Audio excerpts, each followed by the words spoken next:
Hello, and welcome back to the 5 Elements podcast.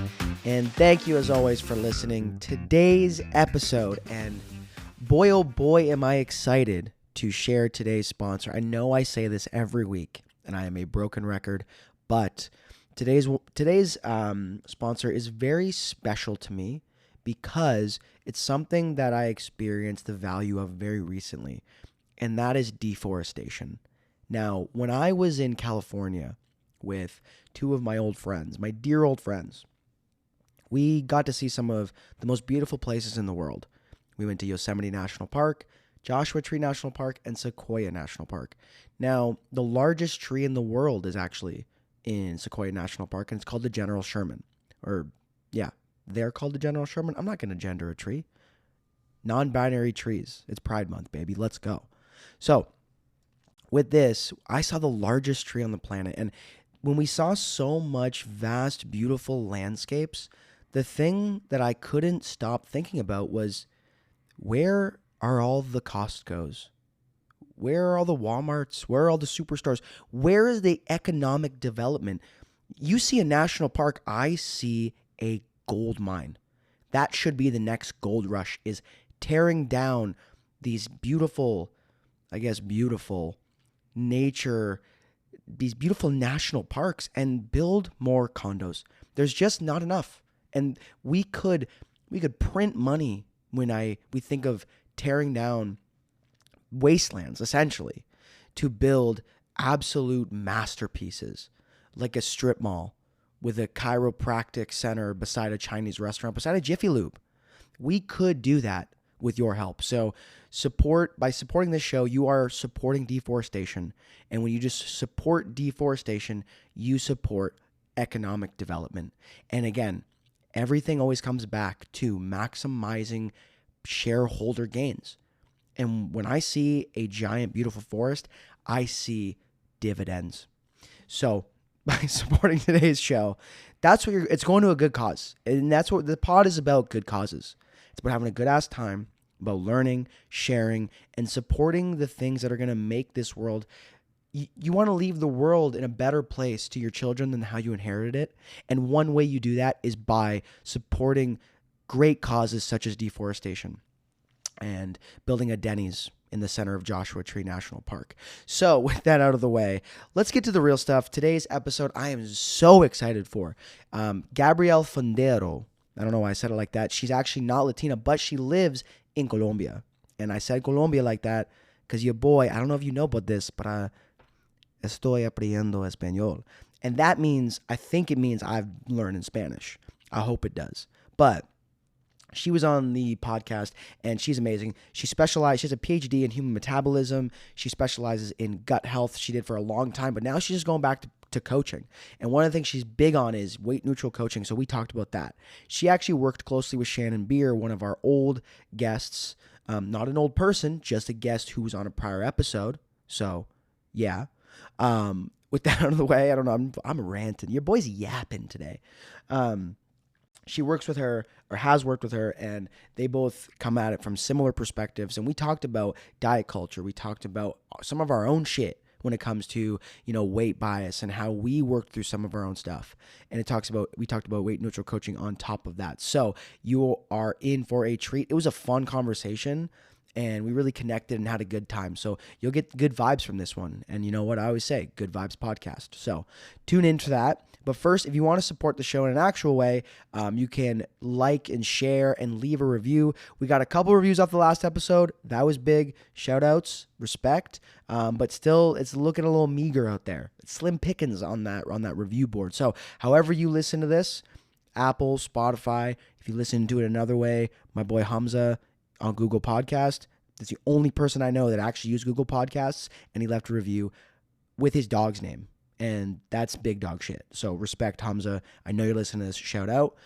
Please leave a review. Share this with some friends, because that's how we grow, is by sharing and leaving a review, so that when people come across this show, they realize I'm not just some Chad with another podcast.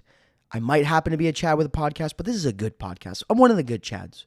So please support. And if you are looking for coaching, that is what I do best. That is what I offer. You can check out what I offer with the link in the show notes. There will be an application to fill out for online coaching. And if you're in Toronto, I do offer personal training in Leslieville specifically. But online coaching is the best way to work with me. You will get a customized program. You'll get nutrition coaching. You'll get weekly feedback and weekly check-ins. It's hands-off, so allows you to still get your workouts done in your own time, but they will be customized for you. And I'm going to help you make fitness a lot simpler and get to your goals without all of the frills. I'm not going to be a drill sergeant. I'm going to help collaborate with you to build a plan to help you be successful with your fitness goals, whatever they may be. If it's only centered on weight loss, I'm probably not your guy. I'll help a little bit with that. I'll help with building a better relationship with food, help you with your nutrition. But if you are only focused on weight loss, I'm probably not the guy, in full transparency. But I can help get you strong, build some muscle, build a lot of confidence in the gym, build some new skills, and eat a much more nutritious diet in a healthier way with a healthier mindset. So that's another way you can support the show. And before we actually start the episode, I'm going to dig deep on a little bit of roses and thorns. So with roses, one of the things that I've been thinking about lately is that I am highly motivated in terms of my business for the first time in a long time.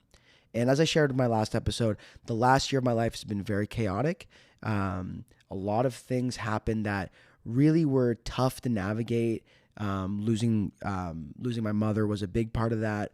But it really left me in a spot where I didn't know what I wanted to do. I still knew what I wanted to do, but I didn't really have the energy or the motivation to really put in the effort needed because I was grieving a lot. And what I realized, I was talking to a friend recently, and we were talking, and she was asking how I was doing, and I was like, dude, I feel that drive that I haven't felt in like over a year, and I'm feeling really motivated. It's something that I naturally have a high drive, and I didn't have that for so long with everything that was going on with my life that it feels nice. And it's been a huge rose to feel that drive again, that sense of purpose, that sense of drive that really wasn't there when I was kind of in survival and grieving mode. And now that I'm not as much in that, I'm feeling a lot of gratuity. No, I'm feeling grateful. I don't know what word I would, graciousness. I don't know. I am feeling grateful for how much energy that this brings me back. So that is a massive rose, but with that rose comes a thorn. And the thorn is that when you really put yourself into something, there's a vulnerability of that if you've ever been in a part of your life where you're just coasting, you know what, that can be comfortable in an immediate sense because you're like, I got nothing to lose. I don't care. But when you really care about something, that also comes with the potential of losing it. And that is a feeling that has been coming back. And that's been coming back in other areas of my life too. My personal life, there is like, when you really put a lot of effort into something and you really care, you are reminded of you have something to lose. And that's a good thing, but it's also comes with some scary feelings. So I've been feeling a whole plethora, a rich tapestry of emotions lately, good and bad, mostly good. They're growth centered, but they do come with the scary stuff, the vulnerability, the feelings like, man, I could really lose something that I'm putting myself into. Because you put both feet in the door, you know what, life's a little bit easier in an immediate sense when you got one foot out, right? Because you're always just on to the next. You're not committed. And I feel really committed to my life right now. And that is a good thing. But again, that comes with fear. And you got to process that because I find for me that fear can be a mobilizing agent, and then I'm responding and reacting, and I'm erratic. And that's not part of what I'm trying to work on. So I'm getting better at sitting with the discomfort of those feelings. But as I always say, sitting with that discomfort is still not fun. And that's a thorn. It might be a rosy thorn because good comes at the end of it. But working through and processing stuff is not comfortable. And I always try to remind myself that. And if it's easy and comfortable, you're probably not processing anything very meaningful. The hardest stuff I've ever worked through sucked to work through. It was a grind. It was uncomfortable. I didn't want to do it. The things that I really like doing, like you got to have stuff in your life too that you really like doing. But with all my rambling out of the way, let's get to today's actual episode with Gabrielle Fundaro. We're going to be talking about weight neutral coaching, diet culture, and some of our own journeys through the fitness industry. I will see you on the other side. Cheers.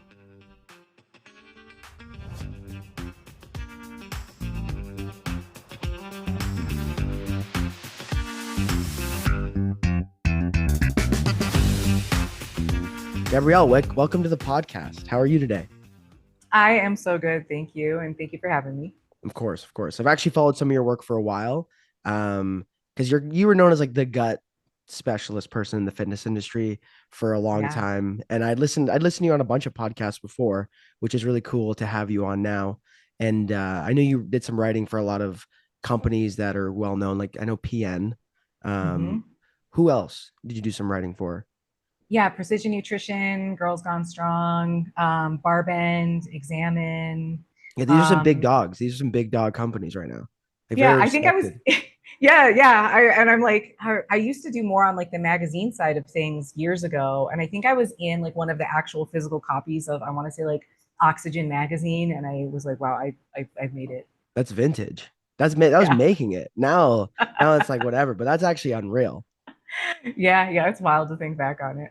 So I think we should start by introducing you to the audience. Like, kind of tell us who you are, Mhm. what you do, and like kind of how you got here, because you do have an interesting backstory. So I think it'd be very interesting to like do a deep dive into that. Oh, for sure, for sure. Yeah, this will be relatable to anyone else who has ADHD because I've done so many like course changes over time. Um, but yeah, so I would say that I'm known on Instagram as Vitamin PhD. My real name is Dr. Gabrielle Fundaro. So I have my doctorate in human metabolism, and I studied the link between the gut microbiome and human metabolism, especially metabolic derangements like type 2 diabetes. And before that, my bachelor's was in exercise science. And so I kind of got my start thinking that I was going to run a gym. And then in undergrad, I realized I didn't actually want to do that. And I loved teaching. And so I went on to get my doctorate in a lab that actually was more focused on skeletal muscle hypertrophy. But through a series of unfortunate events, the samples that we collected for that project, most of them were lost to just storage issues. And so my side project looking at probiotic supplementation became my main project.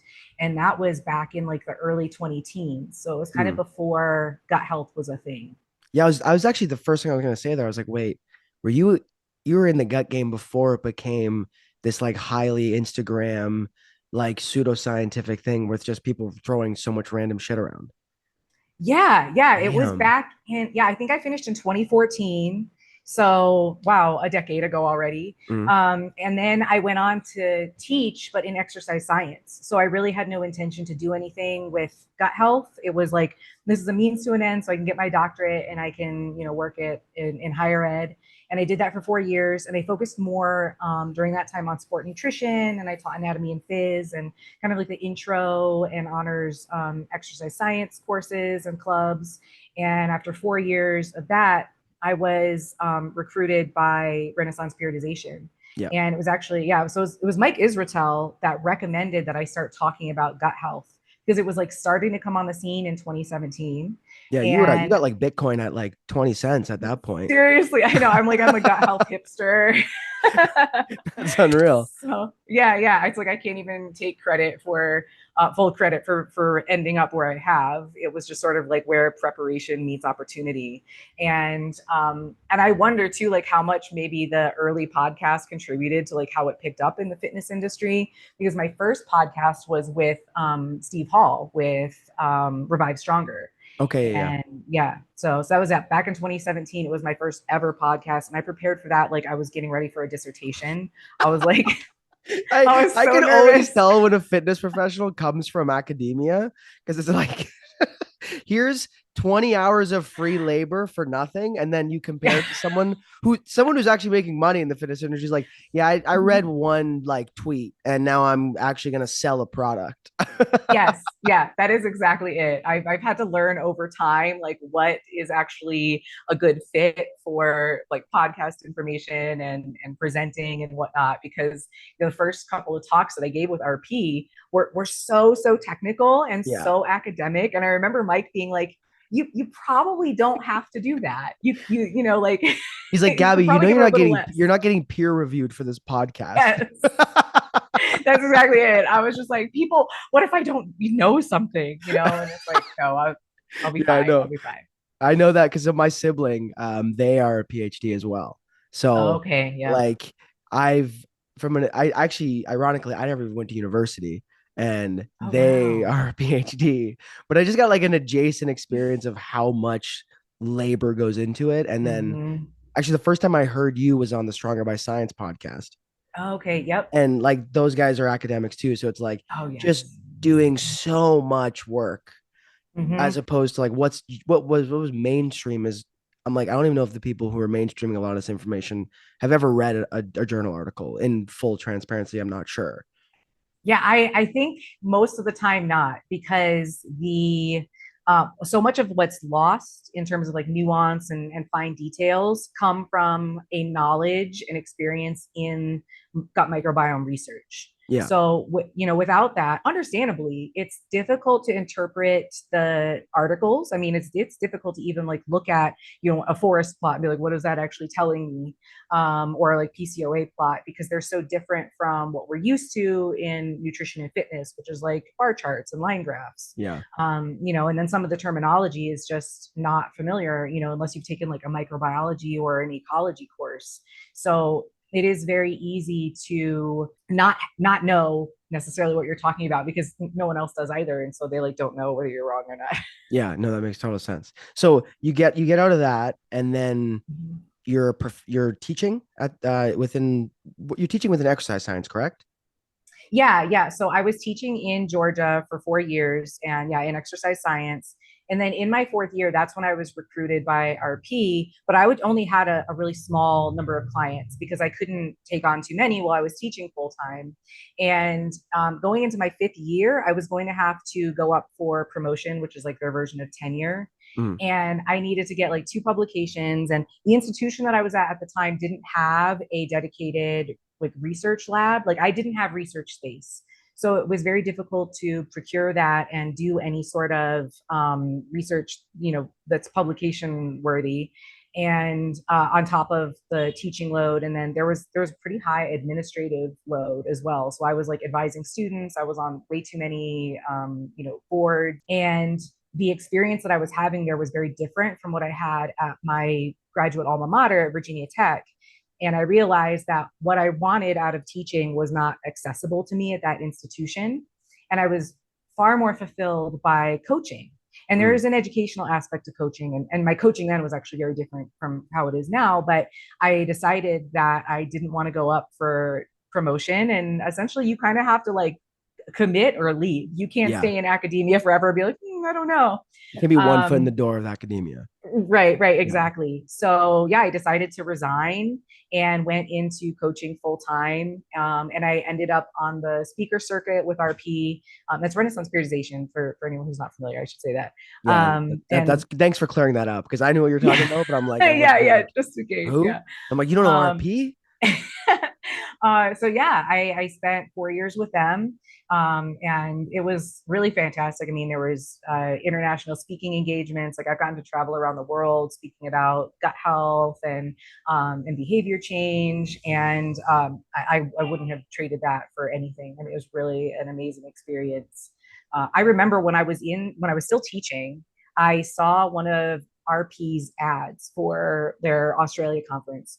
And I remember turning to my friend and saying, like, wow, wouldn't that be something to be able to like travel around the world and talk about sport nutrition? Because I was so in love with sport nutrition at that time. And then like a year later, I was doing that. I was in Australia, like giving a talk. And it just felt so surreal that In that one my year life that had gone happened. in that direction. Yeah. And it was because Mike saw me posting in the International Society of Sport Nutrition Facebook group, Mm. and I was just having like a collegial debate. And I had a little sport nutrition blog at that time. And you want to talk about like unpaid labor? I'm like Oh my God. full Blogs. citations. Blogs are I Yes. have a blog and I've put thousands of hours in that. I'm Yeah. like, I have the Squarespace data. I'm like, 8 people have read this and it might be me 7 times. Uh-huh. Yeah. But there's just something about it. I'm like, I need to create. I agree. Yeah. So he messaged me on Facebook and was like, hey, I have a business proposition for you. And I'm like, who is this guy? Like, seems kind of familiar, but what a strange message. And then I realized, oh, this is Mike Israel from RP. Oh Yeah. my goodness. And yeah, so it was just wild how that turned out. So yeah, after 4 years with them, that's kind of when our paths started to diverge a little bit, because I started to speak and read and write much more about weight neutral approaches to coaching. Mm. And sort of the inherent risks of what I call intentional weight loss, or like more so cosmetic weight loss, and intentional physique change for the purpose of liking your body and therefore yourself more. Yeah. And the kind of widespread prescription of macro tracking and counting, without vetting sort of like whether this is appropriate for this client or not, because it was so normalized. So that was back in 2019. And I started also to speak about intuitive eating, because that term had entered the scene colloquially, and people were having full debates about the utility and validity of intuitive eating without actually knowing what the term meant. And that blew my mind, because I'm like, we're not having productive conversations about this. And I was even guilty of that myself, until I decided, maybe I should look into the research. Maybe I should read the book. Maybe I should know what the hell I'm talking about before I'm running my mouth about it. And It's so always so that's, humbling when that happens. yes, When like, you hear about a term 1,000 times and you think you have an idea, and then you go to the mm-hmm. source material and you're like, I'm a dumbass. I like this. What was I didn't even know anything. Yes, yeah, that's exactly it. And so I'm like, part of my goal back in 2019 was really just to once again create, but to create information around that term and help people understand it, so at least they could have maybe more productive conversations, and like really know what they were talking about. If two people are having a discussion about a concept but they have different understandings of that concept, they're talking about two different things. Yeah, absolutely. Yeah, so I think it was probably maybe a year into that process, in about 2020, that RP and I went our separate ways. And then from there, I started just working more with my own clients. And so I had already formed Vitamin PhD Nutrition, but it was much more of a consultancy prior to that, more on like gut health information. And during that shift, that's when Shannon and I created the comprehensive coaching framework, the spectrum of intentional eating, and the shape of my coaching completely changed.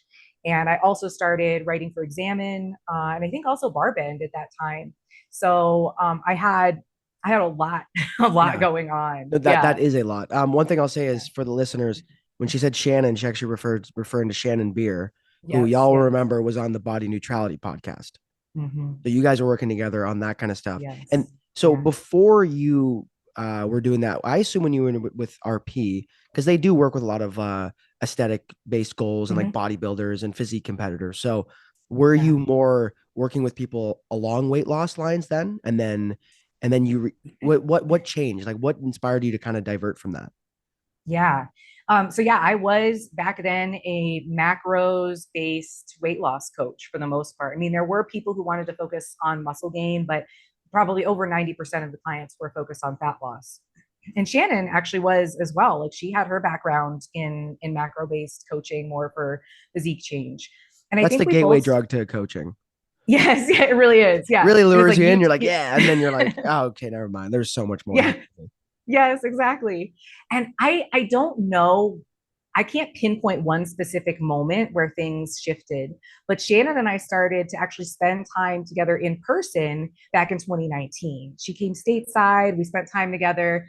And I remember, like, at that time we were speaking about the challenges that we were facing as macro coaches, working with clients that were like repeat customers, because they Mm, would work with us, they would lose body fat, and then they would regain some or all or more of it, and then they would come back again. And it was like, what's going on? Because there was so much rhetoric in the industry at that time about people lacking motivation and self-control and self-discipline, and so many people internalized the idea that they were doing something wrong and they just mm. needed to try harder.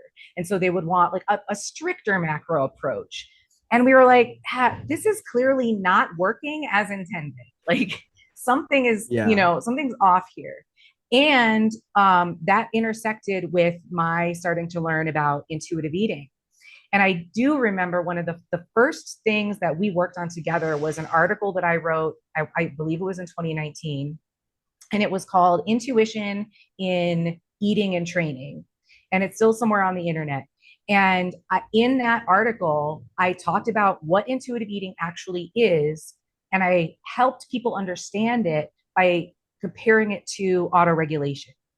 And autoregulation, there was a video that Mike Tusherer put out from, oh gosh, I don't know, years before that. And he was explaining things in the same way that I was explaining things, because in the beginning, people weren't really on board with autoregulation, with RPE based training, because they're like, Yeah. it's just based on your feelings. Yeah. And Yeah. Mike Tusher, he had to explain, like, I can't imagine someone in the fitness industry saying that. yes, he's like, I don't mean that it's based on your emotions that day. I mean, Uh, it's based on, like internal signals and like an understanding of the other aspects of your life that can influence how you feel physically and mentally, because they're connected on a given day, and to use that for course corrections in your training. Because it doesn't matter if your program says hit 85% of your 1 rep max. Your 1 rep max that day is different from what it was 2 weeks ago. mm, And so I was like, maybe this is a way to help people understand what intuitive eating actually is. yeah. That it's not emotional eating. It is an internally auto-regulated form of eating. And then actually intuitive eating is even more than that. But I was trying to explain to people at least just the eating part, just the food intake part, that we use this same biofeedback in the gym. Yeah. We can, it's possible for us to use that in the kitchen. And so that's one thing that Shannon and I started to work on. And I really think that was the catalyst, because as we started to look more and more into the weight neutral literature and the disordered eating literature and the links to macro tracking, it was like, I'm actually kind of causing harm to some people. I did that. Yeah. That's a tough go. Like that was when I Yes. first was like reading some of the kind of the downside of like I guess strict macro tracking, Mm-hmm. the repetitive attempts of weight loss over time, Yes. realizing the potential harm that I was doing to clients. Like it sent me in a real existential dread where I was like, oh Mm-hmm. my God, like what am I doing? Like this is because I was Yes. making so much weight loss content at the time. And Mm-hmm. I will admit a lot of the weight loss content I always made was more nuanced in the sense that I myself had struggled with a lot of weight issues in my life. And I knew Same. that like Mm-hmm. the double down technique was not an effective one. So I Right. was straddling that line, but I do remember at Mm-hmm. one point being like, oh my God, I'll never help someone with weight loss again. Like what's going on? And I almost Yes. overcorrected. Like I couldn't hold Mm-hmm. space for that, like that middle ground. And I've made Right. better progress with it. But that feeling is dreadful because you're Yeah. really surrounded by an entire industry that feeds into it. And Mm-hmm. you're all in an immediate sense, you're really financially motivated or you're financially incentivized to continue Mm-hmm. leaning into it because it does For prey sure. on a lot of the Yes. customers' insecurities and prior belief systems and the Yeah. larger belief system in a whole. They all really feed into each other to Oh send yeah. you down just in a relentless pursuit for thinness or a certain Yes. body image, right? And you can sell the Yeah. hell out of that. Oh, absolutely. And you can sell based on people's, pain points. You can sell to their insecurities, and you can promote very easily as well in market, because you have a visible physical change in a Yeah. person. And when you're focused on a weight neutral approach, it's much harder because you can't see the internal changes that a person has experienced. Mm-hmm. Like, how can you capture a person's ability to regulate their emotions better? Like, how can you capture a person's enhanced fulfillment and joy in their day-to-day life? It's so challenging, and it's so nuanced and abstract. And like you mentioned, it's hard to pin down, like, what exactly do you do? Like, what do I call this? Because I want to say it's lifestyle coaching, and it is in a way, but when people hear lifestyle, they think exercise and nutrition. And that's not what it is. Mm. That's usually the gateway to people focusing on other aspects of their life when they realize, wow, my life has become very small because all I do is like focus on my body and worry about it and worry about food. And I'm not doing the things that I want to do or that I enjoy doing because I'm so preoccupied about how I look while I'm doing it, or preoccupied about not being able to count and track my macros. When we start moving away from that, we start freeing up the mental and physical energy and just time. People are like, oh, wow, I have now the capacity to pursue other things in my life. Like, I can still fuel myself. I feel like I eat a meal, I enjoy it, and I move on. and I'm not held back by how I look in shorts or a bathing suit. I go on trips. I go out with my friends. Like now I want to focus on building other aspects of my life out.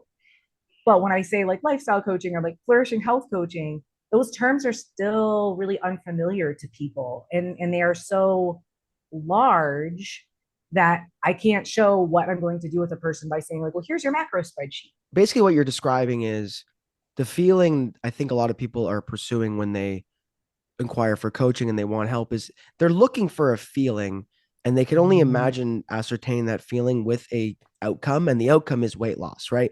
You're just kind of yes. cutting out the middleman where you're like, Yep. well, you think you need weight loss in order to live a life that you find like actually enjoyable, and you'll Mm-hmm. attach the image of being thinner and everything associated with that as that's the only way you can achieve it, but you actually don't have to. You can Right. get there without doing it. We all have our own level of internalized things we got to work through, because it doesn't Mm-hmm. matter who you are. We've internalized to varying degrees the value of like thinness or a certain Oh level of body yes. image, right? And some people Yeah. maybe have it a little less, some people have it more, but I don't know if there's ever a point where you're fully over it. You are managing it to some degree. Mm-hmm. Like I got Yeah. 27 years under my belt of like really being into it, and about Right. 3 years of kind of trying to redo it. But I'm not gonna lie, whenever I have like got a little leaner, I'm not completely neutral about it. I'm like, damn, hell yeah. Right. And I don't think that's inherently a problem, but it's not guiding my life in the way that it was before. And to your Yes. point, it opens up a lot of time, because I never Right. realized it's a full-time job managing. I don't want to say an eating disorder because I was never diagnosed, but I had a lot of Mm-hmm. disordered patterns, especially around binge Right. eating. And I was Yep. like, full-time job managing that. Yes. Yeah, because it is a preoccupation. That's how Yeah. you know that it's problematic. Like macro tracking, one thing I think that's important in this middle space, like you mentioned, like finding that gray area, is that I'm not dogmatic about macro tracking. I'm not dogmatic even about intentional weight loss. I am intentional about informing people of the risks, and I choose what I coach based on my perceived cost to benefit ratio and what I feel good about helping people with. Yeah. So, for example, when we look at macro tracking, there are people that say macro tracking doesn't cause eating disorders. No, it doesn't, but it doesn't have to cause them to still be problematic for certain people. Mm. And it's the same thing with intentional weight loss. It doesn't cause eating disorders, but it doesn't have to for it to be problematic for certain people. So, macro tracking, when you give someone who's never tracked macros before and has no body image disturbance and just wants to like learn about macros, and you have them track retroactively, they're like, okay, cool, I learned. That's not inherently problematic. It's the backdrop of the client. It's, does this person already have body image disturbance? Do they already have a difficult relationship with food? Are they like yo yo dieting? Then macros on the backdrop of that person, that is potentially problematic. It's very risky to have Yeah. that person use macro tracking. And it's the same thing with intentional weight loss. Like the analogy that I use is that it's like a contact sport. So there's always inherent risk. You can mitigate the risk with proper protective equipment and technique. So for example, when we're talking about like protective equipment for a person who wants to pursue intentional weight loss, ensuring that they have a flexible body image. A technique would be something that is appropriate for them, that's very sustainable for the duration of the intentional weight loss. Maybe it's not macros, maybe it's plate planning. And the way that the situation in which I would coach for intentional weight loss and like feel like I've not contributed harm is an example of a person who's in a weight class sport. So there's a utility to that Mm. weight modification because they're in a weight class sport. And knowing that, okay, they've got solid body image flexibility, they haven't had any issues doing this in the past. This is really just a part of the physique utilized in their sport. Then that's a situation in which I'm like, okay, we mitigate the risk as much as possible. Yeah. But with a client who has, yeah, the body image disturbance and like a challenging relationship with food, I think people on both sides, I think both clients and coaches think that helping the person to achieve their ideal physique improves their body image. And that is a complete misunderstanding. It doesn't actually improve their body image in a I should say like in a practical way. They can like the way that their body looks much more, and that is one aspect. But when we're talking about actually improving body image, we're talking about improving body image flexibility and reducing the attachment they have to their appearance. Yeah. So making them look the way that they like it, and they like it and they feel good about their body. What happens if they regain the weight? It is completely contingent on the way they look, and that's not actually improving their body image. Yeah, they're not And protected so, from those feelings anymore. yes, They're just in yes, a space exactly. right now where it's not necessarily a problem, but Yep. if anything under Mm-hmm. their control were to push them back into it, they're pretty much Mm-hmm. back at square one. I'd almost use Exactly. it as like an analogy of like they won the lottery or they inherited a little bit of Mm-hmm. money, but they didn't Yep. change any of their behaviors. And then so Yes. for the next year, they're like, yo, life is sick. I'm vacationing. Mm-hmm. I still have zero impulse control over my spending, but I have I won $1 million. So until Yeah. that dries up, life is good. But then Right. one day they'll be right back there and be like, oh shit, they might have had a fun year, but their life and I guess their self-efficacy, their Mm-hmm. image flexibility, the things that are portable skills that really matter for long-term like mental health and Yep. physical health as well. None of Mm-hmm. them were worked on. They were just kind of like given the resource to mitigate the shitty feelings that come with the inevitable spot they'll be back in. Yeah. Yeah. It's easy to not feel triggered when you're not being triggered. Yeah, Right? Like life yeah. is good. My existence feels very easy right now. But as soon as that triggering experience comes back up, you will find, oh, it actually doesn't matter really what my body looks like, because I can still have a trigger that brings up those same thoughts and those same feelings. And like, how many times have people reached their goal weight or their goal physique and it doesn't even register? They're like, oh, I don't like myself anymore, actually, than I thought that I was going to. I don't feel that much happier. My life is very much the same as it was before. I just feel now much more preoccupied about how I look and what I'm eating. Mm. It's like you reach that goal weight and you're like the light bulb goes off and you're like, wow, I didn't hate my body. I just hate myself. Yes. Yes. Yeah. And Exactly. that's uncomfortable. You're because that you're Mm-hmm. almost like it was so much easier when I just hated my body. Because like I'm 10 pounds away from Yes. happiness. That's Yes. actually almost an easier place to hang because Mm-hmm. you're like the carrot's right there and you're like it's within reach. But then when Yep. you get the carrot and you're like, God, my Mm-hmm. nothing is like I don't live in this dream state that I anticipated. Like that's a really Yes. shitty feeling because then you realize you got some stuff you got to work on, and you have two choices there. I guess you can actually be like, all right, we got to go deeper, or Mm-hmm. which is unfortunate. A lot of people just double down. Yeah. They're like, oh, I guess I need to lose more weight. I need to be Yeah, smaller. And I think, but see, that is what is sold to people, is the idea that like, if you lose weight, if you're at your smallest self, you're going to feel better about yourself and society is going to like you more. And that's unfortunately, true. I think it's, yeah, yes, exactly.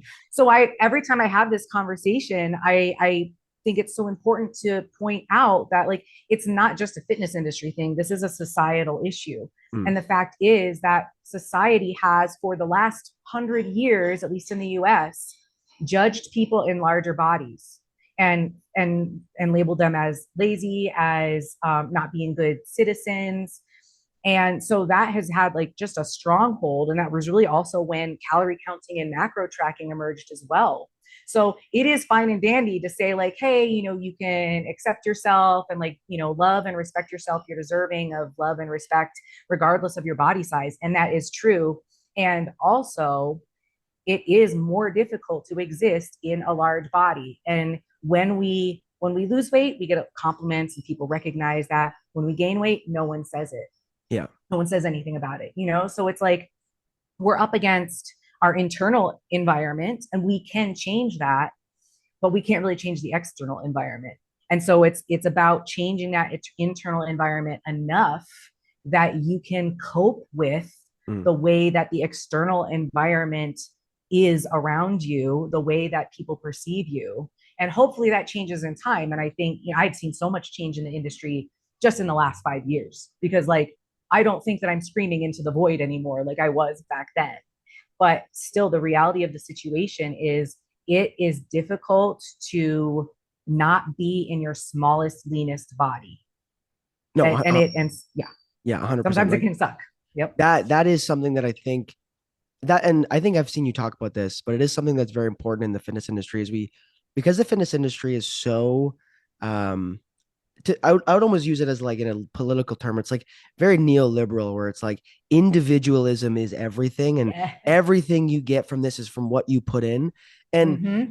like the thing that bothers me about that is like to a certain degree, like fitness is a little different than some other spaces in the world where like Yeah.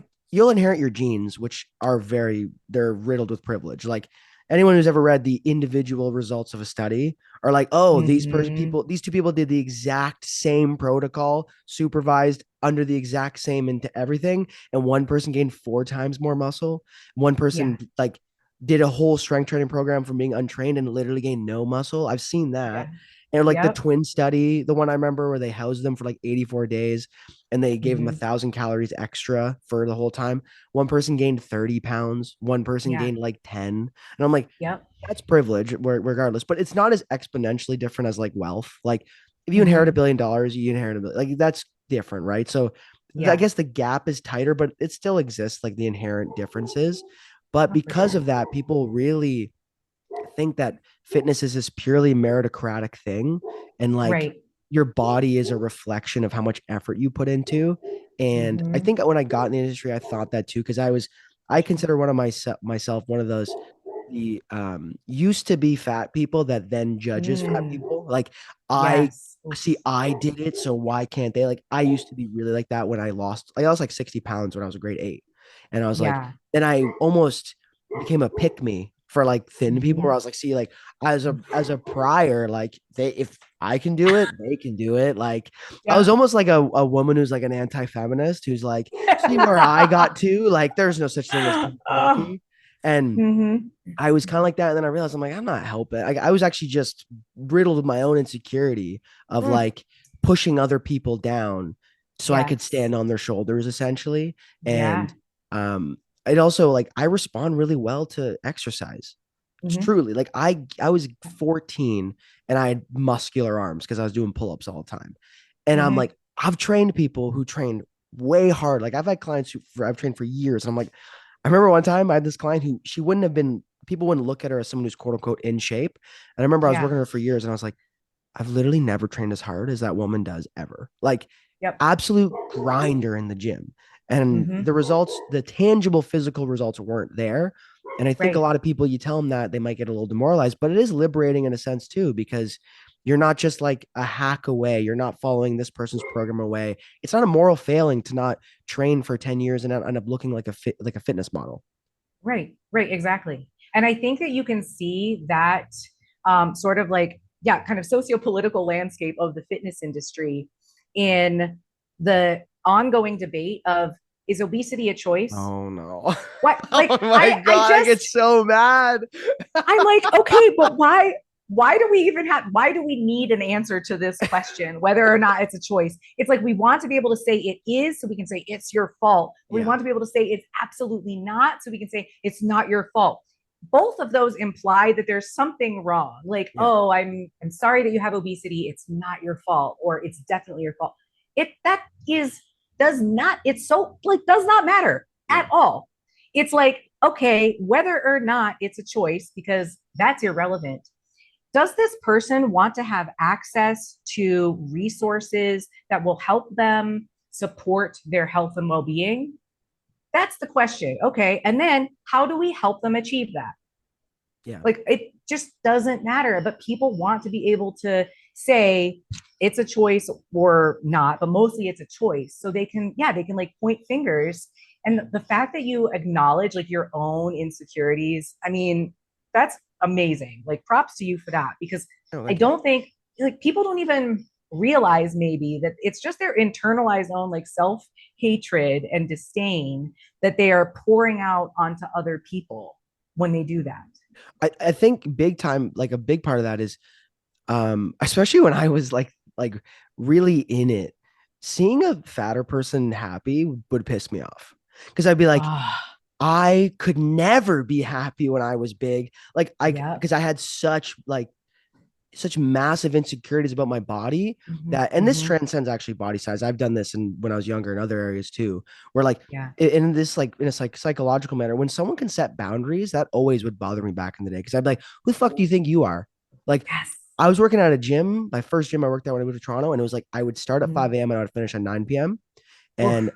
I was just like, because I got to do whatever it takes to get ahead. And here's the Hmm. thing, it worked. I did get ahead pretty quickly, but I burnt Sure. Yeah. myself out. And I had a Yeah. colleague who was a friend of mine. And I remember she's like, I don't start till 10. And I remember being like, who the fuck do you think you are? And like, Yeah. and then I was like, but one day I was like, I think I'm just jealous that like, I think that if I do that, my shit will fall apart. And Yes. she's living proof that her business is doing okay. She's having a Mhm. life that she enjoys. She's living a life that she likes. I'm projecting my own anger at myself for not being able to set a boundary onto her. And I think people do Yes. that with diet too, where it's like if Hmm. someone is in a bigger body and you're just strangled by this relentless pursuit for thinness because you think that's will make you happy, when you see someone's existence actually challenging your strong internal beliefs, like tangibly to your face. Like they Hmm. are happy, and you're like, well, you want to lose weight, right? And they're like, no, not really. And they're like you're out with them and they're having a burger. And you're like, oh, this is a cheat day, right? And they're like, no, this is dinner. And Hmm. it's so easy because you also, to your point, you mentioned you have societal backing to then be like, Yeah. see, like she's or he or they're obese and then they're ordering a burger and they don't even care. See, like they're making that choice. Like, I just don't want them to die. I care about their health. And it's Oh, like, no, right. you're mad that they actually just enjoyed a whole burger and they're gonna Hmm. forget they had that tomorrow.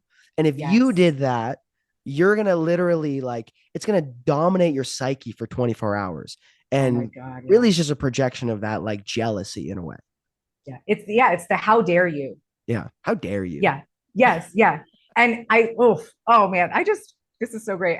So many points that you're bringing up. I'm thinking of like conversations that I have had with people where unknowingly they are showing their internalized weight bias, their fat phobia, their judgment of others just through little statements like that. Like, oh, I get like that person just doesn't seem to care, And it's like, a person can care about their health and well-being and also eat food that they enjoy Mm, and then move on about their day.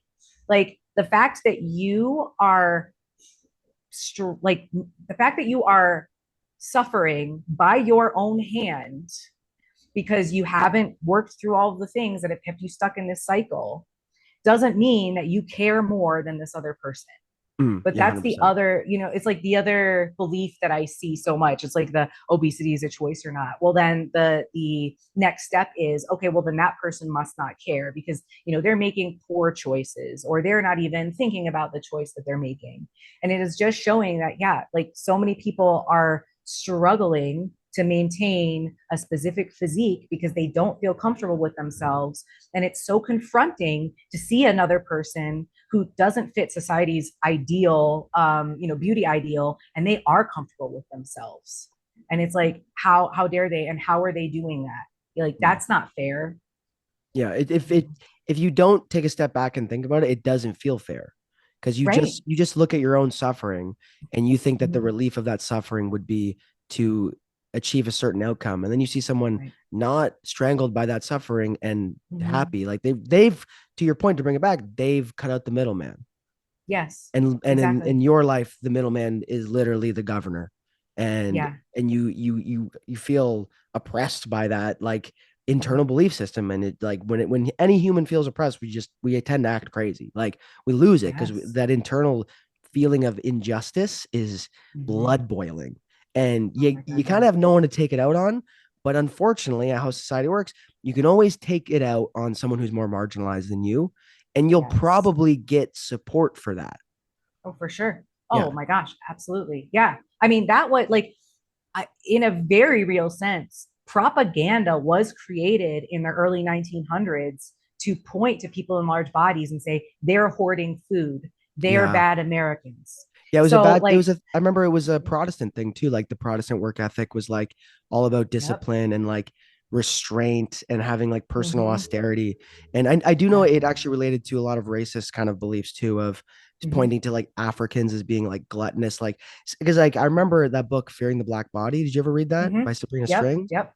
And I Yep. remember the passages she pulled up from that for some of the European colonizers was like them seeing Africans just having a good ass time, like Right. eating food, not caring, having sex, Mm-hmm. not having a fun time like humans like to do.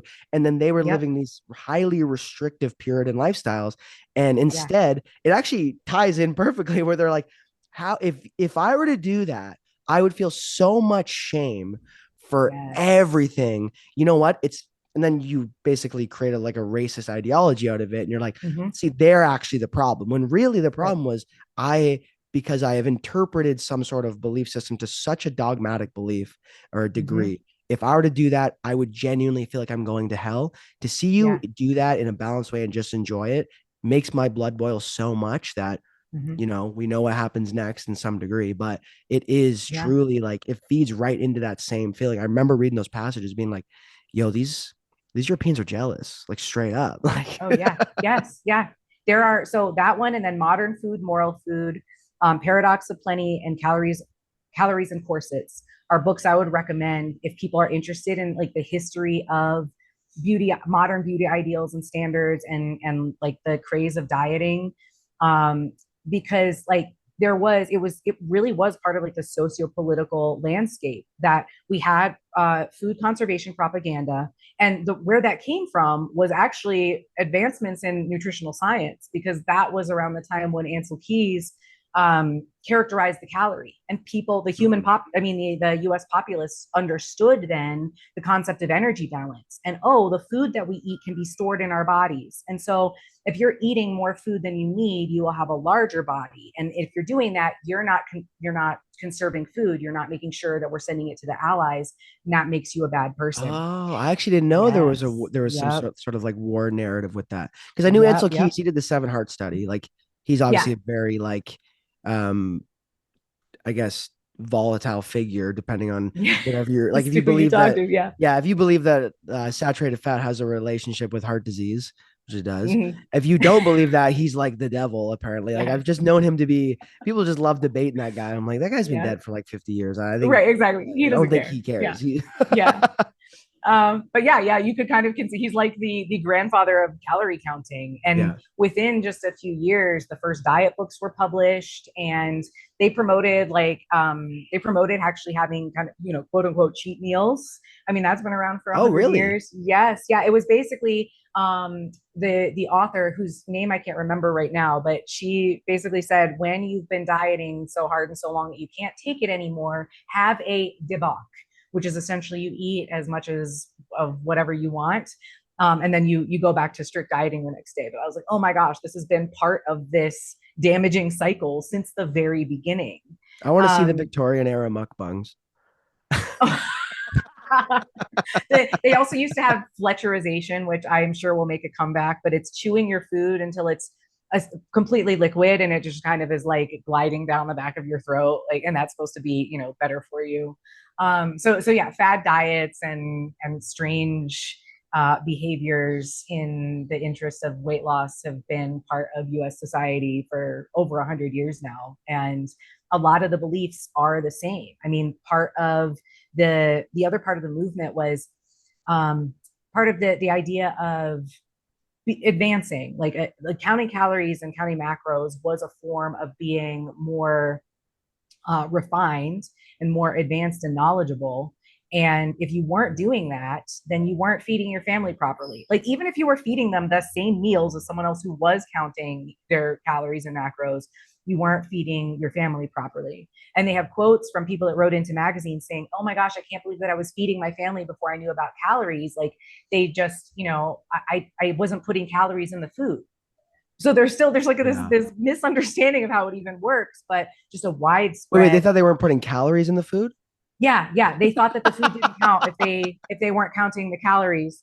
So and that persisted even through the Great Depression, in part because the higher socioeconomic levels weren't as impacted by the depression. Yeah. And And much like the way that we exercise now to have a muscular physique, whereas people who are marginalized and work laborious jobs and whatnot have a muscular physique because they have to work, it was similar back then, that it was sort of posh to have a lean body that made it look like you were scrimping. It made it look like you were, Ah. engaging in food conservation.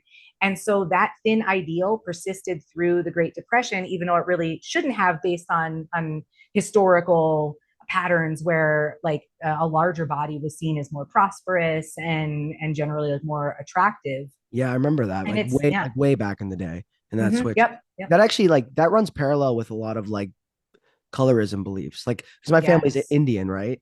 Mm-hmm. And I'm half, like a mix, but my Indian side of the family was there's so much colorism in parts of Asia, and some of it Yeah. was related to like if you were darker skinned, you were working in the fields, Mm-hmm. right? And it was like if you could be as fair as possible, it was considered like a regal status.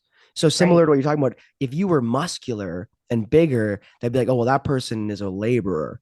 But if you're Right. really thin and like almost underfed, it's like that's a Mm-hmm. status of like, well, that person clearly has everyone doing their labor for them because they can afford to do Exactly. so. Yeah, that's exactly it. And it persists. It changes a little bit. Like the feminine ideal has become, being more muscular, still very lean and defined, not too muscular, but that's become a little bit more popular. But still, when you look at like being tan, now being tan is part of looking fit, Yeah. even though in other parts of the world and in other periods in history, being tan, like you mentioned, was a sign of being in a lower socioeconomic Mm. status. So it is really interesting to see the parallels and like what's carried over and how it shifts. But at the core of it is still this attachment to a person, the moral attachment that we apply to a person's appearance and the way that they eat. That like we assume that a person has more self-discipline and so on. We make all these character judgments about a person based on the way that they look and the way that they eat. And so when someone is in a body size that's just however they are based on the life that they're living, and they're living their best life and they're not counting macros, people who are striving and, like you said, being strangled are looking at that and thinking that's all wrong.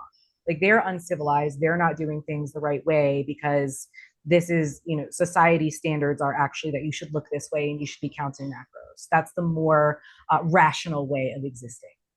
It's funny you say that because I think too often people forget that these beliefs come from somewhere, and like the beliefs, because I think when you don't stop, especially if you are internalizing and then communicating the larger macro beliefs that have kind of been passed down to you indirectly without you kind of Mm-hmm. knowing it, it Yeah. feels like you're just observing a natural phenomenon, Yes. but you're actually unaware of and propaganda is the perfect term for it because it's Mm-hmm. intentional, right? Yep. And I think people think of propaganda as inherently being a bad thing, but Right. I internalize it as more of like it's an intentional like Mm-hmm.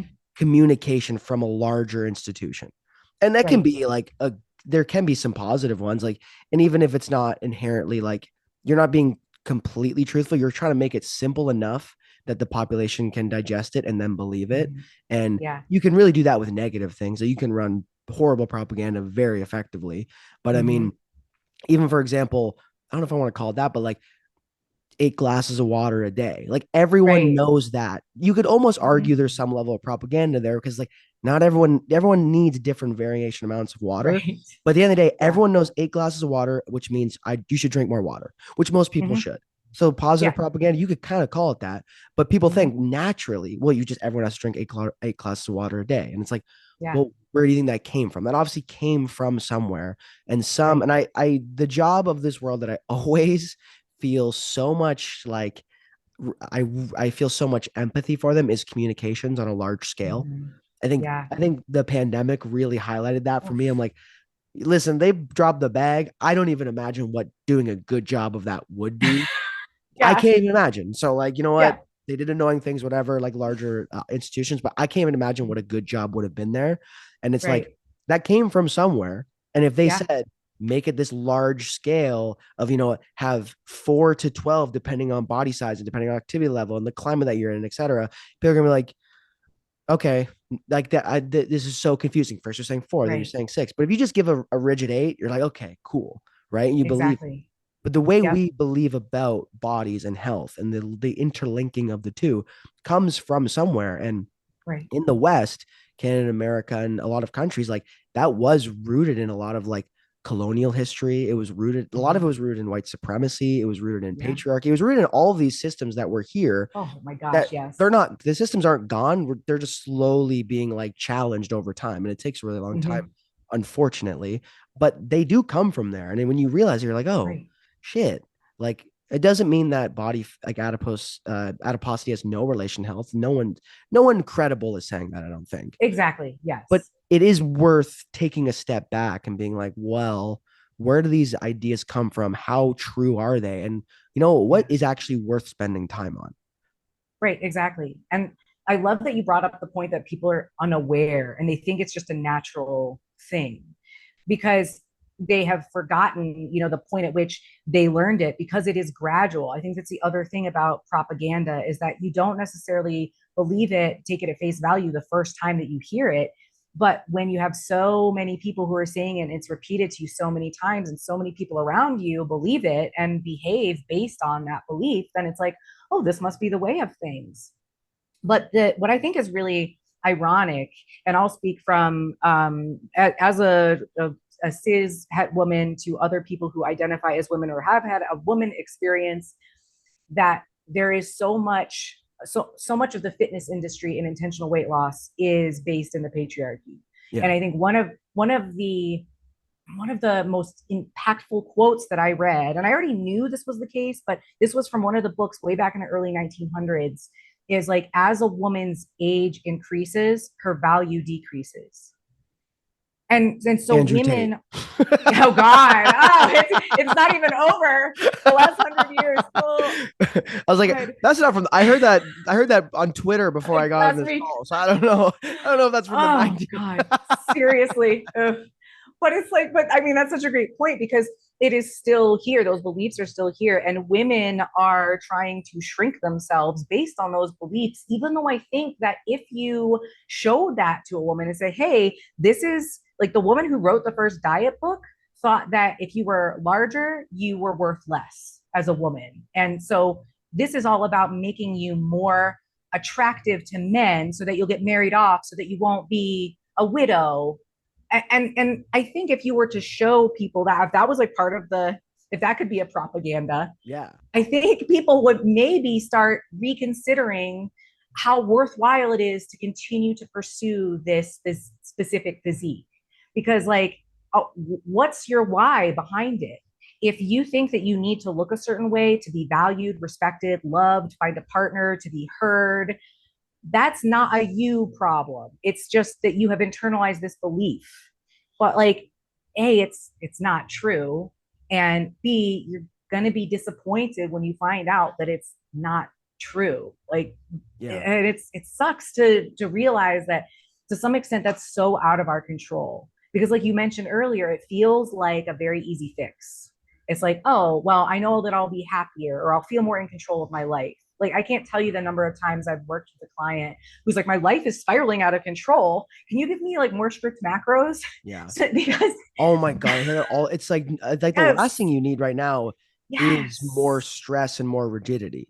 exactly, exactly. But it's like they want a sense of agency because when you feel like your value is contingent on other people's perceptions of you, when you think like, I need to look a certain way, I need to act a certain way, I need to speak a certain way in order to be accepted by society because that's how I stay safe, then yeah, of course, when the stuff is hitting the fan, you're like, oh, okay, now's the time for me to pursue my leanest possible physique because people will like me then and I won't be at risk. But the reality is, when I'm like, as I'm working with clients who are unpacking all of this, they usually start to realize, oh, I actually wasn't advocating for myself. I wasn't setting boundaries. I wasn't paying attention to my true needs and values. I didn't even know what they were. I just thought that if I was smaller, that would fix my problems. Yeah. but actually like the call's coming from inside the house. It actually is that I need to actually change things in my life, not just my physical appearance. I need to change the way that I show up in my life. But it's almost like they think that their appearance has to change first before it's safe for them to speak up and set boundaries. Yeah. And it just, that will keep you stuck forever, because when you're trying to use your physical appearance to feel safe, that safety is still not coming from yourself. You have to learn how to help yourself feel safe. And then it's not going to matter like what you're wearing or what your body looks like. You are going to know, I deserve to advocate for myself. It is safe for me to do so. And I'm going to go ahead and do that. And then like watch how much more time you have, because you're not at the gym from 5 a.m. to 9 p.m. Yeah, 100%. So Yeah. I just realized it's 3, and you and I Oh could my gosh. probably ramble about this forever. Like this could just be a conversation. So I actually want to ask about the coaching stuff now, because I think we've talked Yes. about how someone ends up here. I think the one reflection I had when we were talking is we gave 2 options kind of at the beginning. Yeah. It's like you could just try to lose 10 more pounds and double down, or you Mhm. could go into a journey that's basically encapsulates everything we just talked about. And Yes. that's the uphill battle, is like it's Right. so much easier to lean into, all right, you know what, Mhm. another diet. We're basically characters from Men in Black who can hit that little button, forget about all the past failures of dieting, and think this time will be different. Like we Oh, really yeah. do have this relentless reserve of like, this time will be different when it comes to Oof. dieting. Like we have Mm-hmm. amnesia when it comes to dieting Yes. and weight loss Yeah. pursuit. Yeah. Yeah. When you are work, because I assume you work with clients who are kind of have at least nudged to the other option of like, okay, Mm-hmm. I don't want to do this. I kind of want to do it again, but I know I don't want to. So Yeah. what are like some biggest, if someone's like, say they're in this cycle, what are Mm-hmm. some ways that you help someone get out of it, and kind of strategies that people can use to at least nudge themselves there? Because it's a long journey. I know it's not a simple answer, Yes. but I want to Yeah. pick your Yeah. brain on that. Well, the way that you pointed out that we have amnesia, like this time will be different, that we see that in relationships too. Like, Yeah. and Yeah, I'm yeah, like, I will own up to that. I have been in that cycle. And it's because the relationship that we have with ourselves shows up in the relationships that we have with other people, that we have with exercise, that we have with food. So my work is really on a person's relationship with themselves. And when I start working with a client who's in that space of ambivalence, which just basically means it's a very human experience, being undecided and feeling kind of conflicted. There's friction between where you are now and where you want to be, because there's so much safety and a sense of security attached to macro tracking. So the first steps are to help that person feel more ready to take the next step. And it's not to just like throw them into the deep end of the pool. It's to have a conversation about the pros and cons of either making the change, like not counting macros anymore, or not making the change, continuing to count macros. And it's really has to be that own person's readiness and commitment to change that has to come out during that conversation. And that's why I've done so much training in motivational interviewing, because that is a way of having a safe conversation about the possibility of change. So I'm not trying to get this person to change. I have my boundaries. And I know that if a person comes to me with a history of disordered eating and they say, I want you to help me use macros to lose weight one more time, I'm going to say, I'm not the right coach for you. If that's their ultimate decision. So I have no attachment to the decision that they make. I'm just there to help them make one. When they usually inevitably make the decision, okay, I don't want to count macros anymore, then the next step is, what is, well, the reasonable next step for you? What feels like, Can I cut you? I have a question about that. Sure. Do you think that when they come to you, because when they know you, I assume they know Mm-hmm. you're probably not going to offer them that. Yeah. Part of me thinks that they want to be told that it's okay not to track. Oh, absolutely. I think it helps them to hear from someone else. You don't have to track if Yeah. you don't want to, and that's part of like the self-efficacy of even just like a vicarious experience. Like I tell them, I don't track. And now that's not necessarily to say like, I don't track and look at me, I look great. It's, I don't track. And also I don't have a strong attachment to the way that I look. And if you are judging me based on how I look, then you're probably not the right client for me. Like, Yeah. and that's okay. but it's about having that, like building that rapport. And yeah, usually people know what they're going to get from me. And Yeah. that being said, I mean, when I was with RP, I was coming from a place of being a macros coach, and I ended up interacting with a lot more clients that felt very conflicted. And I even felt very conflicted because I didn't know my boundaries yet at the time. And I didn't feel safe in myself to say, I don't want to coach intentional weight loss, or I should say, I don't want to coach cosmetic weight loss. Yeah. There are, like I mentioned, with a strength athlete in some cases, but I don't want to coach cosmetic weight loss. It is totally someone's prerogative if they want to pursue cosmetic weight loss. You're an adult, you have bodily autonomy. If you want to get a bunch of like dermal implants, cut your tongue in half, shave your head, all of those things, well, maybe not shaving your head, but all those things come with potential risk. Tattoos, I have several. You're a grown adult and you can do that. But there are things that I would not facilitate a person doing because I view that as contributing to potential harm. And it's just not something that fulfills me. Like, I get so much more joy and fulfillment out of helping that person feel ready to move away from this cycle where they've been feeling stuck for years, and to start learning about themselves more, appreciating and respecting themselves more, setting boundaries, showing up differently in their lives. Like, and it usually, like the nutrition, like the not tracking macros anymore, is the gateway drug to actually taking charge of the rest of your life, because macros are you feeling like you're in control of like the small aspect of your life that you are in control of. But when you can liberate yourself from that set of beliefs, and know, like, oh, I actually don't have to track macros. Like, I don't care if someone cares that I don't track macros. I don't need to. That's incredibly liberating. And then you start to unravel all of those, and I should say remove, separate those internalized beliefs and internalized values from a society and other people, and identify what yours actually are. Yeah. Because, like, to say, oh, I value health and that's why I want to look a certain way. But really, do you have to look a certain way to achieve physical health? Actually, not really. There's one like there's an intersection of a population that I've actually believed in my years of coaching. This isn't obviously across the board, of people who, when they say they just want to be healthier, I almost believe them, like regardless of weight loss. And it's like older dudes who've had a health scare.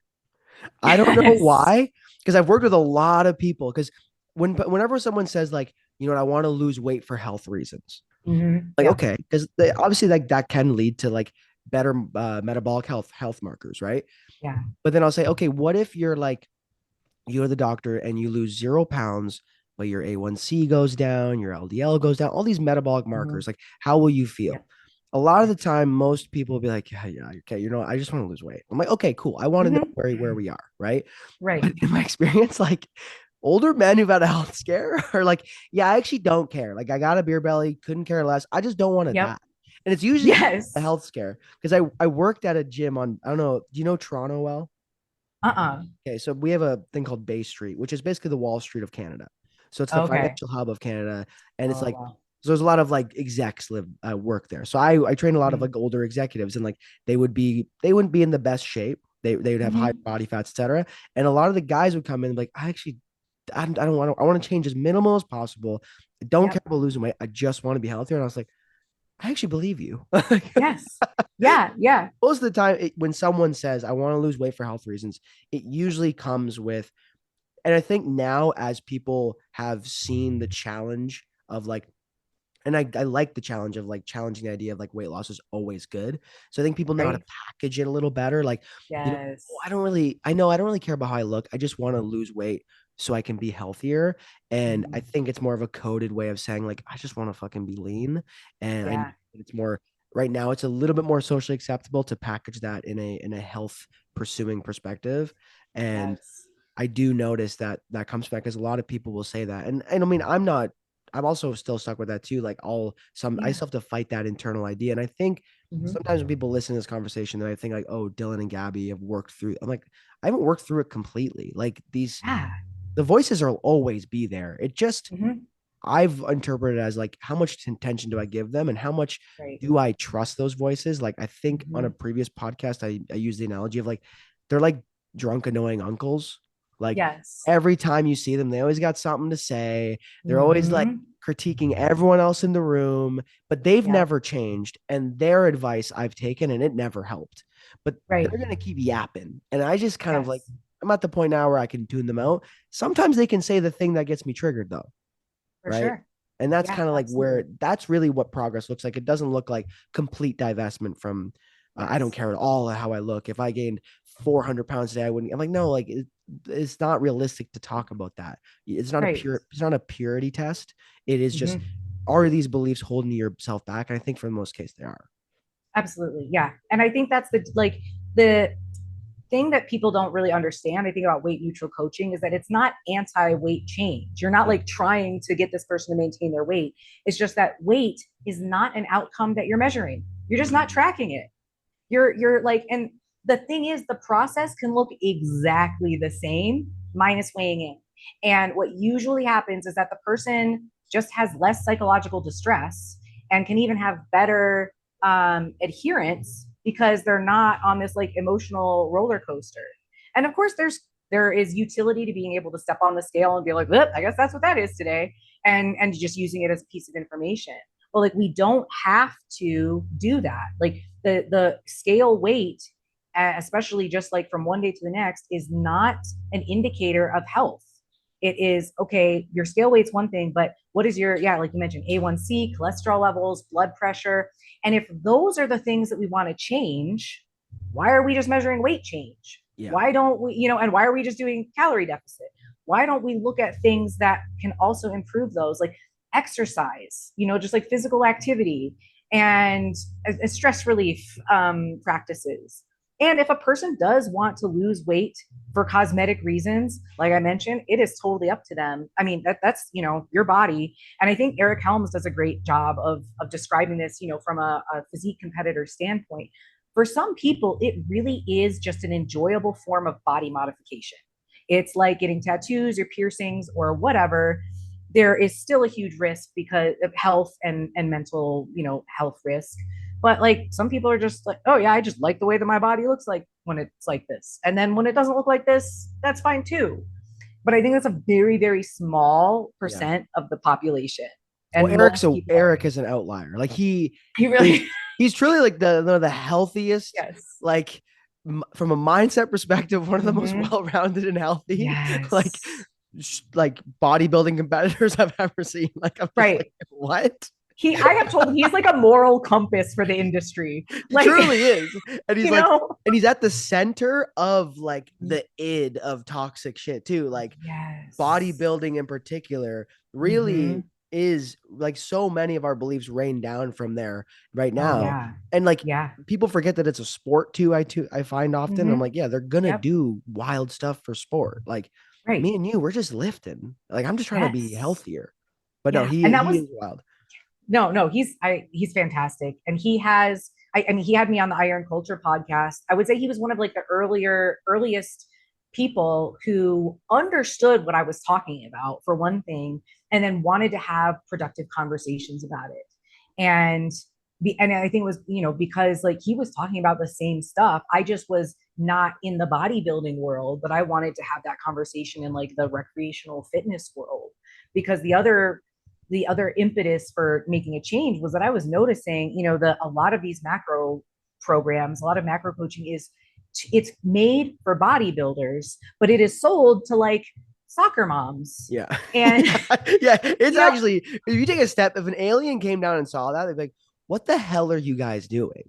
yes, yeah. And I mean, to see some of these being marketed to like nursing moms and like, postnatal, and I'm like, I, oh wow, like that's your first focus. And I think that it is a little bit predatory Yeah. to create, especially these like very strict macro based plans. Like, this woman and her partner, like, these people are so sleep deprived.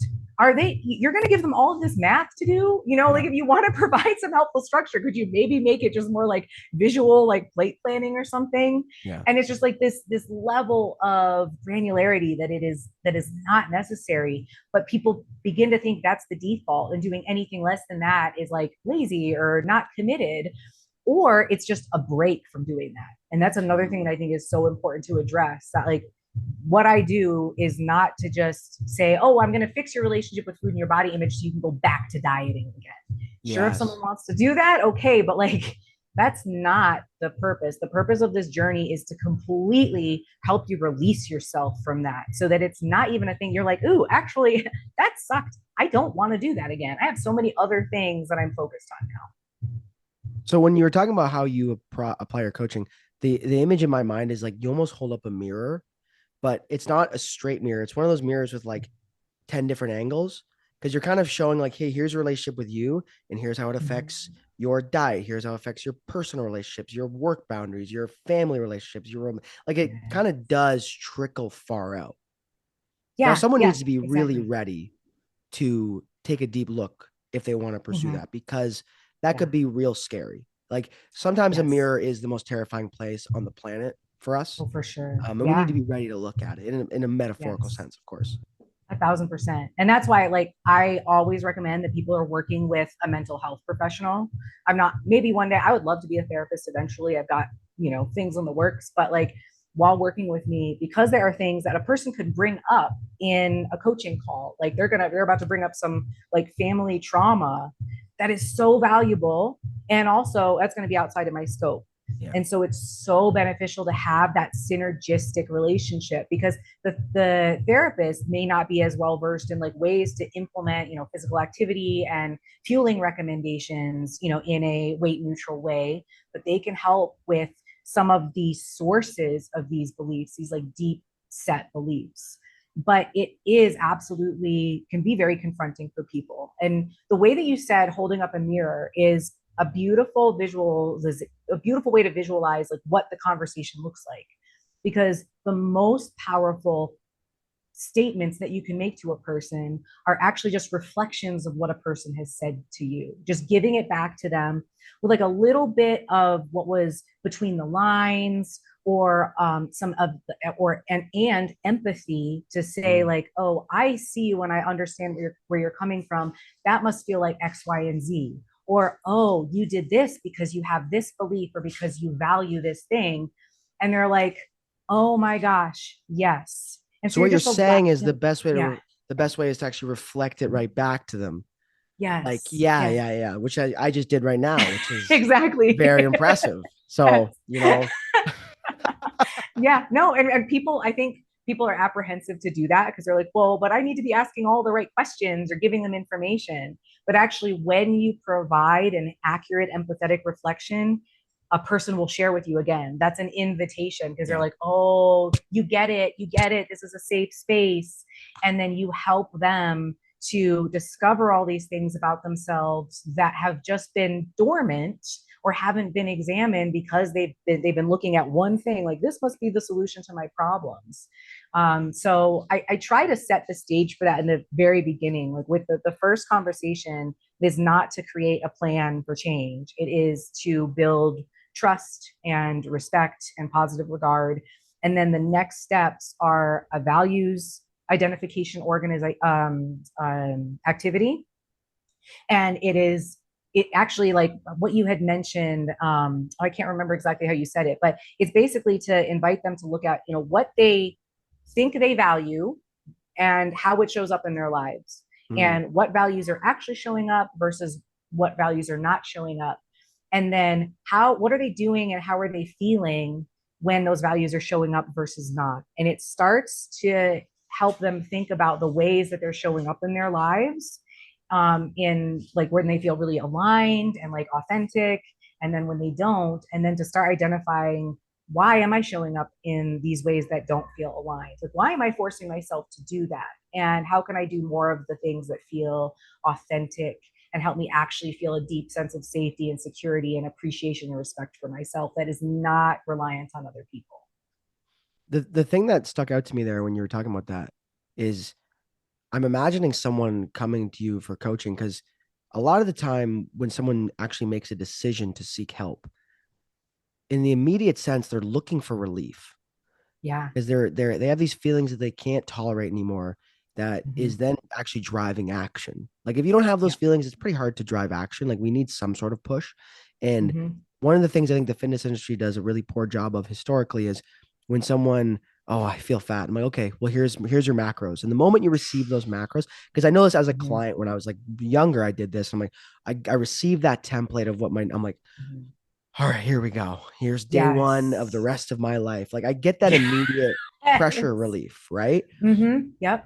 But when you get that immediate pressure relief, it often is a little bit, um, it's a little bit of a bag of I don't know the word I'm trying to use. It's a bit of a myth because you're like, Yeah. oh, it's you're getting a false sense of like, oh my God, I just did something. That's why Right. sometimes like shopping can be so like shopping online can be so therapeutic for a second because like I Uh-huh. felt bad, I did something and I feel better now. It Yeah. actually just kind of it's like taking a Tylenol for your uncomfortable feelings. Like it'll come back. You Yes. didn't actually cure anything.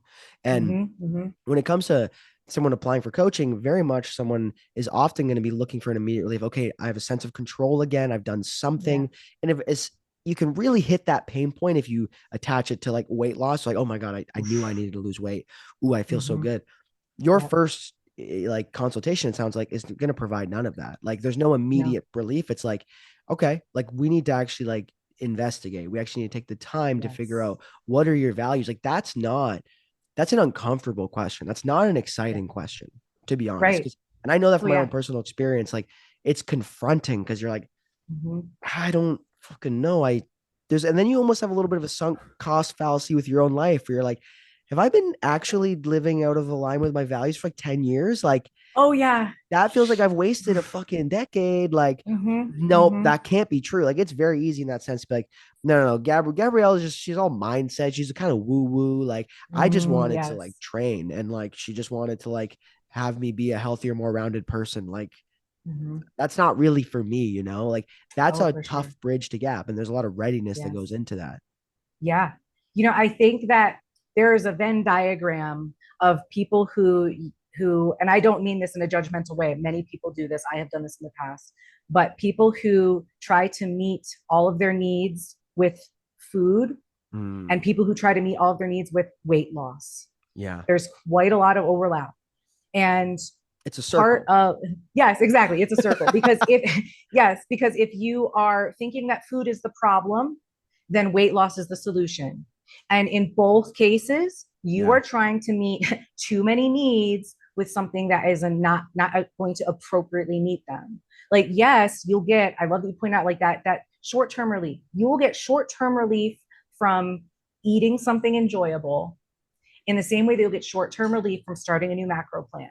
Yeah. But give it some time, and those difficult emotions, that emotional, mental, philosophical need is still going to be there when you're done with the food or you're done with the macro plan or even at the end of that diet. You still have other needs that you haven't really learned how to meet.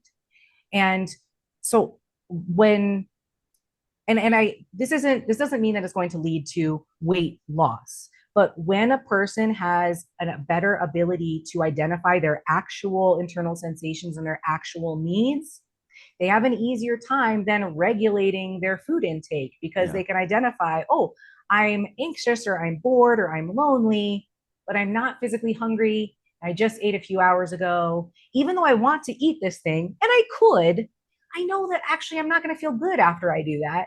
And so instead, I'm going to do this other thing that's going to help me feel better. And Yeah. even when they want to eat something for enjoyment, they eat at a comfortable amount of it. And I say this as a person, I used to have to freeze my peanut butter because if it wasn't frozen, I would binge on it because it Oh, was yeah. like, off limits food. Now I'll have like multiple jars of peanut butter because it's for me a sensory thing. Once I get to the bottom and it's a little too hard, I can't can't eat it, but I don't want to throw it out. But You've always so had a complicated relationship with peanut butter. yes, yes. is Just what you're much healthier saying. now. But like, or the one that I always use is Reese's cups because I was the same way. Like I couldn't have Reese's cups in the house because I would eat, a bag of Reese's cups, I would eat all of them. And I got to a place where I was like, actually, it does not feel good. My my it's strange as this sounds, my mouth enjoys this, Mm. but the rest of my body does not.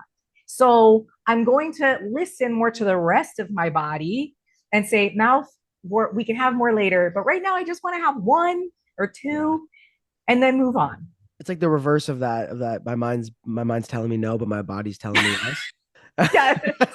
It's like my mouth is Exactly. telling me yes, but my mind is telling me no. It, Right, right. I've always described it as like when you gain a level of consciousness about this stuff, it's almost like the drug stopped working. And it's super Yes. annoying because I don't know if you've ever had this where you're like, Yeah. because I've struggled with binge eating for so long. And I remember one time Mm-hmm. I like, I felt so shitty. And we're normally in a time when I would have binged. And then I was like, God, but I know why I'm going to binge. I don't even want to. And then I was, you know what? I was like, Yes. I'm going to do it. Like I actually forced myself to do it. And then I started and I was like, what am I Yeah. doing? Like this, Right. this doesn't hit anymore. And then I Yes. actually told a story on a different podcast. I just sat there being like, this just sucks. And like the drugs don't work. And like I'm just sitting Mm-hmm. here and I have to sit with these stupid ass feelings. And like Yeah. there was a time and a place where I literally just could have eaten a whole pizza and ice cream and watched a, Mm-hmm. a show I've seen 1,000 times and numbed out. And I Yeah. just can't get there anymore. But Right. I didn't have quite the skills to sit with the feelings. I just had to sit with it. And like, Ah, that's the thing that sucks like that absolutely. there's no sugarcoating it. It is uncomfortable. It's not a good feeling. And when you're working with someone, you're getting them to get there, right? But the Mhm. challenging thing is them understanding like means that it's working. Like it's a Yes. bit of detox. And like anyone Hmm. who's ever gone to rehab, like detox is like it almost feels like you're gonna die. Like this is obviously a Oh, smaller right. scale of it, but it does Yeah. help. But on the Yeah. contrary, if you starve yourself and lose 5 pounds, that feels good, right? At Yep. least in the immediate sense, it always feels fucking good. And Hmm. that's like such a hard thing it's an important thing for any client or anyone on it changing to understand that going in that change on Yeah. this scale doesn't actually feel good in the beginning, straight up. Right. Yeah. And it takes a long time Yeah. because while you are losing the coping mechanisms that you were using before, you're trying to build new ones. And Yeah. it's like, well, that's not working anymore, but this new shit is hard and it Yeah. Yeah. sucks. And like, oh, now I have to like journal or meditate or I have to like talk to someone about my feelings and I have to like experience them.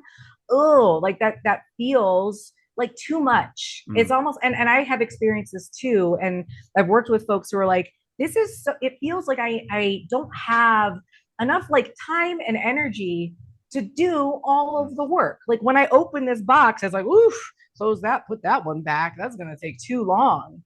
And so one of the other skills is learning how to not compartmentalize forever and never look at it again, but to say, ooh, okay, this feeling sucks. I can identify that this feeling sucks. And also, I can practice something like self compassion where I'm not being capsized by that feeling. I can say, oh, I'm kind of riding the waves on this feeling.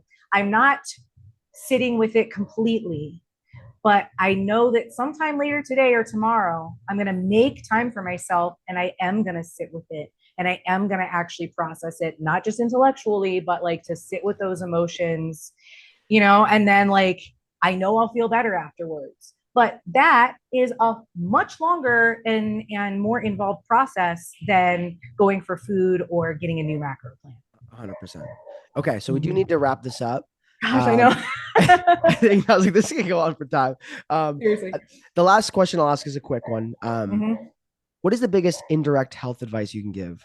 What I mean by that is like specifically, it's not actually exercise, nutrition, or recovery related, but you're like, Mm-hmm. this can pay dividends in the pursuit of health in an indirect manner. Oh, well, I want to say go to therapy, but that's not necessarily accessible to everyone. But that would be, if it is accessible to you, definitely go to therapy. Second to that, I would say find a way to help yourself learn to feel safe, regardless of what other people are thinking of you, because that is the seat of being able to set boundaries, to make change, to make space in your own life for yourself. And you need that to be able to do any of this work. How have you done that? Ooh, therapy, but but in addition to that, I really have have made an intentional practice of like learning about my origins, like figuring myself out. Why do I operate the way that I do? Where do these beliefs come from? What's not working for me? And then how do I practice changing that? And practice that in the midst of difficult emotions. Like I still, when I set a boundary, I still go like, whew, was that too straightforward? Like, was that rude? Am I going to upset this person? But I'm like, no, I said that in a clear and assertive way. I didn't say anything mean. I didn't insult them, but I stated, here's what I'm going to do and here's what I'm not going to do. And then I'll just let it go. And the practice over time, like it's gotten a lot easier. And I really celebrate myself when I do something that's difficult like that, because I'm like, wow, a year and a half ago, 2 years ago, I wouldn't have done that. So like those skills of just making space in my own life and ensuring that like, yeah, I still get triggered. I understand what my triggers are. Now I can advocate for myself. You know, I have standards in my life now for how people need to treat me to be in my life. Like my energy and time are not just accessible to anyone who comes by. And I have a lot of integrity and I'm very proud of that, even though it means like, yeah, at times I've had to make difficult decisions, but reflecting the times when I have not advocated for myself, the times when I've like done what I thought I should do because it was the right thing, those have not worked out well for me, even though it seemed like the safe thing to do at the time. Like, oh, I'm not going to rock the boat. No, absolutely rock the boat. Absolutely rock the boat. In case anyone didn't believe Gabby, she just pulled out the receipts that she's been to therapy. I'm gonna send this to my therapist. Like, I was cooking earlier, Doc. You should have seen this. Oh man, really? No, it's been a journey, but yeah, that's why like this is what I feel fulfilled helping people with. And I also came from a history of disordered eating, of constant pursuit of like my leanest body, and it never delivered. This has delivered. 100%. Okay, that's amazing to hear. Well, thank you so much for coming on, Gabby. That was a wonderful conversation. I mean, I think you have to come back on at some point because I actually only got through like 2 questions. I know. And I had to end it. But where can people find you? Yeah, so they can find me on Instagram at Vitamin PhD. If they're interested in gut health stuff, I have retired from gut health, but there still is on Instagram, no BS gut health. So you can find that linked. And if they want to see my poetry, that's Hopeless Hopeful. So everything they can find in my bio at Vitamin PhD. That's the way to go on Instagram. Okay. Amazing. Yeah. And you offer coaching as well. Yes, I do. Yeah. So I am right now, I've just joined the Be a Body team. So that's with Holly Baxter, and I'm providing exactly what I had described here. I'm not doing any macros, physique or cosmetic weight loss coaching. And I also am going to start coach education and mentoring again. So I've brought the comprehensive coaching, intentional eating, and RP eating out of the vault. So that is going to be happening very, very soon. I really miss working with coaches. So yeah, absolutely. Okay, so I'll put all the stuff in the show notes. Definitely check out Gabby's Instagram. Her gut health stuff is amazing. Like if you are confused with the gut health stuff, because there's so much miseducation of this on social media, she's definitely the person I'd go to. And then if you liked how this conversation went, I mean, you would probably enjoy coaching with her too. So I'll put all that stuff down there. And thank you again so much for coming on. That was awesome. Thank you so much. That was fantastic. All right, cheers.